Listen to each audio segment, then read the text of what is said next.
All right, this is Dillon and Andy, and we're playing Incantation for the SNES.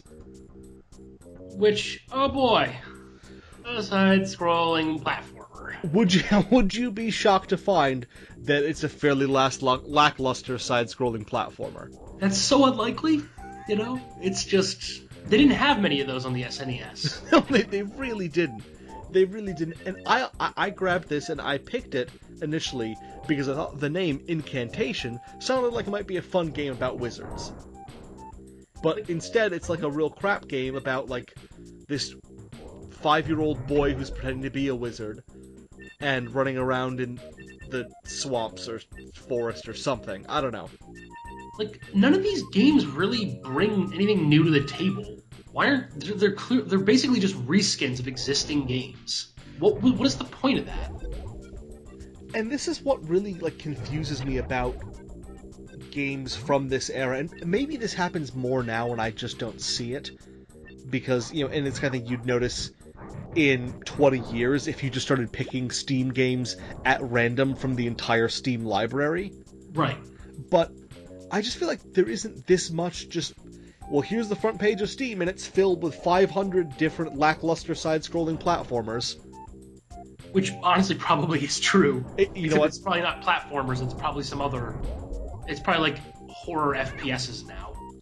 Yeah, a lot of horror FPSs, a lot of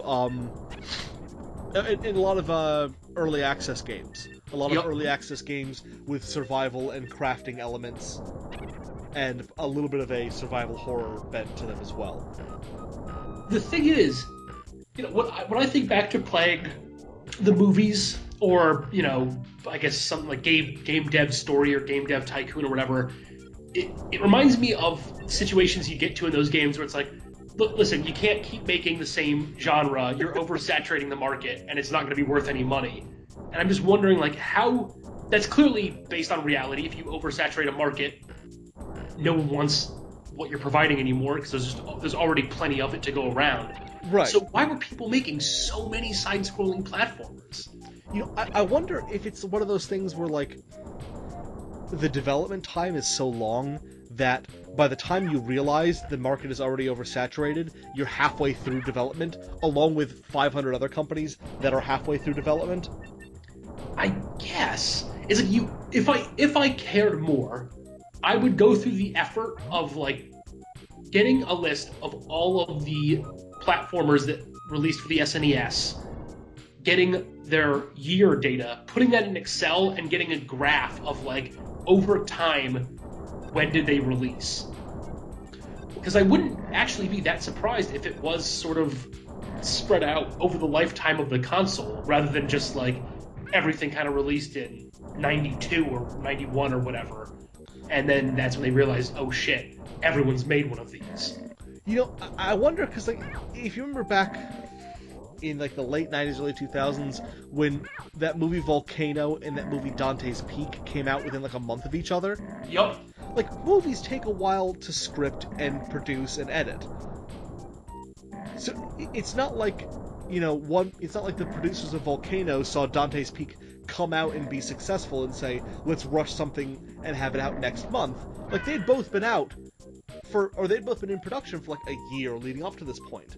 Yeah. So how does that even happen? I don't know. I don't know if it's like...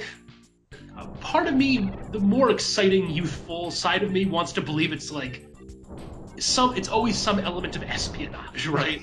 Like, oh, they found out the other company was making a movie about a volcano and decided that they too needed to make a movie about a volcano, or...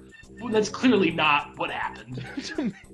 Because the idea of making a movie about a volcano is the most exciting premise for a film. Yup.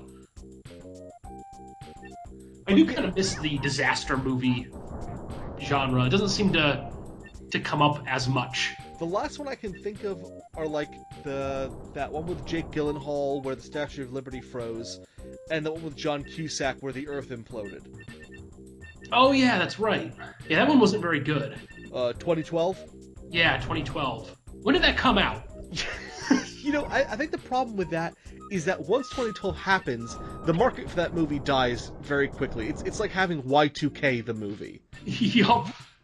Y2K. Although occasionally when I'm at like Goodwill or the Wells Turner book sale, I notice like a surviving Y2K guide, and it really throws me through a loop.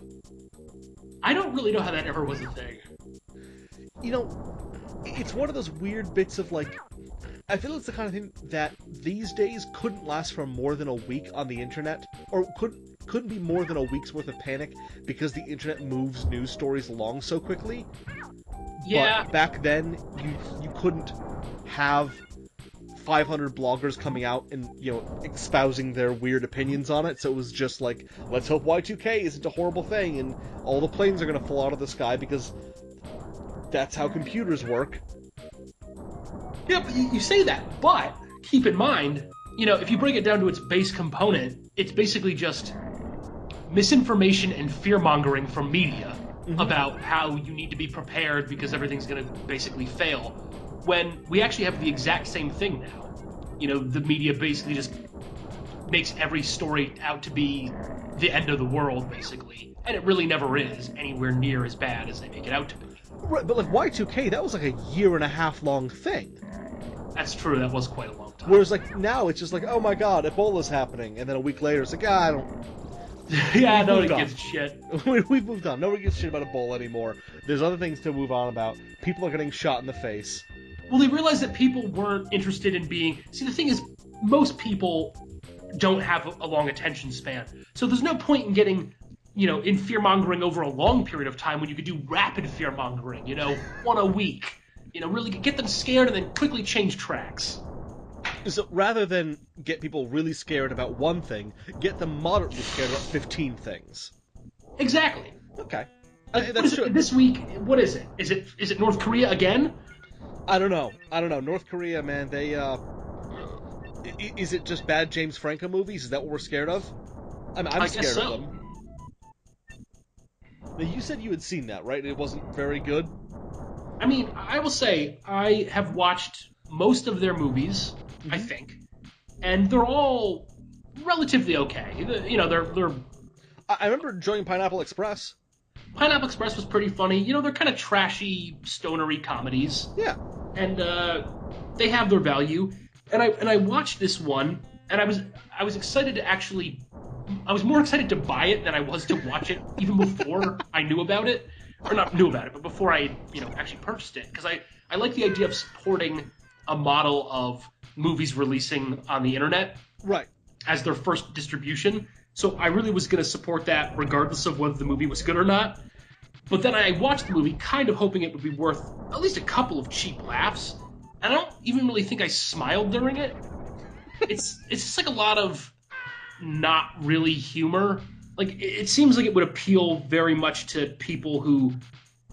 it feels so pompous to say this, but, like, don't really have a great sense of humor in the first place. Seems like the kind of thing that you and I would have found funny 10 years ago? Yeah, exactly. Okay.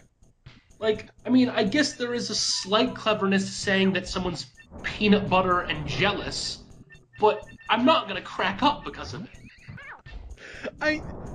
That's just a weird phrase. Yeah. Like, I've used in the past the older phrase of, so jelly I'm jam, but I've never really thought that it was the height of comedy either. And I certainly wouldn't have thought if I was involved with making a movie, this has got to make it in the script. It's just not that good.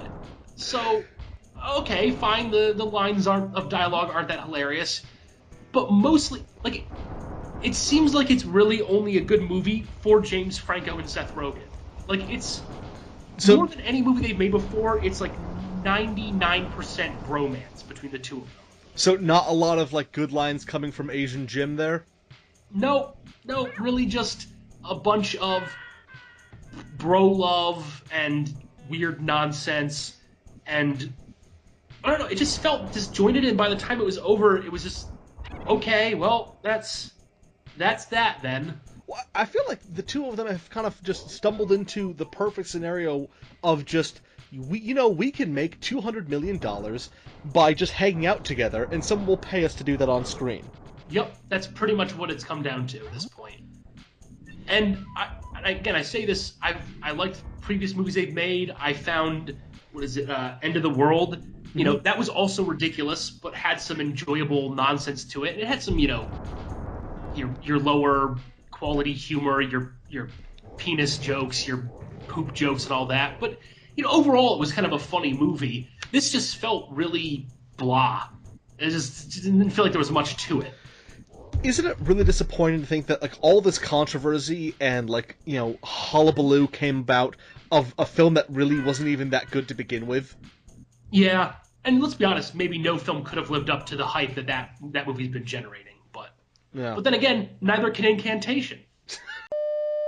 Thanks for making it to the end of our video and seeing this little end bit that we've put together.